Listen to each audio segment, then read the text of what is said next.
To move on with a look at what's grabbing the newspaper headlines here in France. Florence Villeneuve has been looking through them all for us. Hello there. Hi, Kat. And we are starting off with taxes. Nobody really likes those, do they? Particularly the economy minister right now. Tell us why. Well, it's a tax audit has determined that he undervalued his real estate assets. Oh dear. And he's going to have to pay more tax. He's going to actually have to pay a very particular tax. It's called the ESF. It's essentially a wealth tax. It's called the Solidarity Tax on Wealth. It's a kind of a very institution of French socialism. It was created in the 1980s under the watch of François Mitterrand. And back in April, Emmanuel Macron, he caused quite a stir by saying that France should get rid of this tax. And now it turns out he's going to have to pay the tax. Now, this story was actually leaked by the satirical weekly, the Canard Enchaîné, and the investigative website Mediapart, but you can read about it all over the press. It's really a huge story. You just saw that article in L'Obs. L'Obs points out that usually these tax reevaluations are kept secret, but the fact that this one has leaked means that someone pretty high up is trying to settle scores with Emmanuel Macron. Well, he himself has said there's a bit of a witch hunt against him. This does come after another media storm that he was at the centre of about him criticising a protester for wearing a T-shirt, not a suit. That's right. Which didn't go down well. This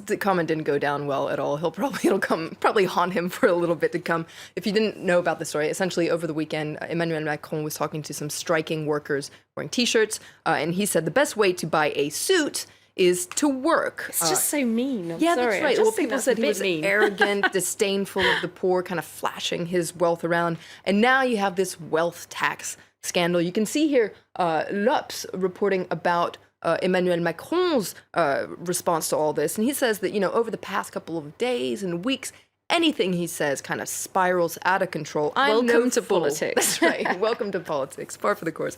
I'm no fool. I know that people are out there to try and weaken me and destabilize me.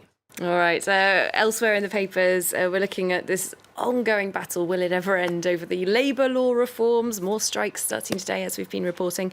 The so-called El Khomri law. Some of these papers just out and out hate this law. That's right. Amongst them, the communist paper L'Humanité, as you can imagine, they're going on about the bad effects of this law. Today, what they're looking at is what they call the hidden goal of the law, which is to essentially lower wages and destroy all the protection that the labor code offers French workers. So the government's facing a lot of protests. You've got these protesters against the reform, but they're also angry teachers, researchers, railway workers, independent workers in the performing arts. Le Monde has quite a summary of this gronde sociale, the kind of anger, social anger that the government is facing. The list is pretty long, and the government is trying to buy some social peace by handing out cash, essentially trying to buy the peace. And Le Monde says that, that's kind of what Hollande's strategy has been up until now. If ever there's a problem, just throw cash at the problem.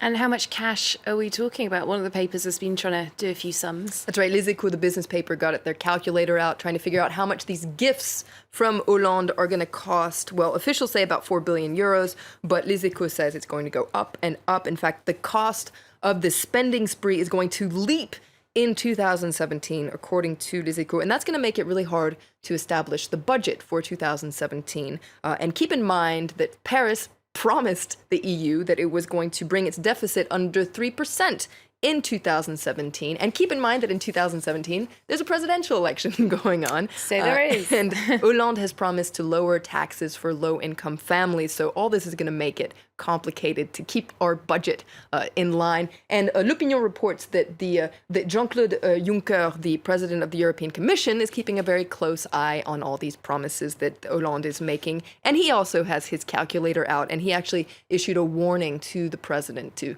keep his promise on the budget. And Le Figaro, no fan of the current government. They're saying the government's ruining France's image abroad. That's right. France's image is suffering some serious damage, according to Le Figaro. Tourists are fleeing the country, and all this, of course, comes just a couple days before the Euro Cup kicks off. So it's terrible, according to Le Figaro. And if things weren't bad enough, the weather is terrible. At the moment. At the moment, it's raining cats and dogs, and you know it's bad when it's on the front page of a newspaper. Oh, that poor child. You have Aujourd'hui en France focusing on the floods because there have been some massive floods across the country. Paris has seen some record rainfall, and this is terrible for Roland Garros, the tennis championship, which is underway. Well, a lot of matches have been delayed. It's unclear whether the final will take place as scheduled on June 5th, so this Sunday. Slate reports that this 2016 edition of Roland Garros is right in line with the general mood in France these days.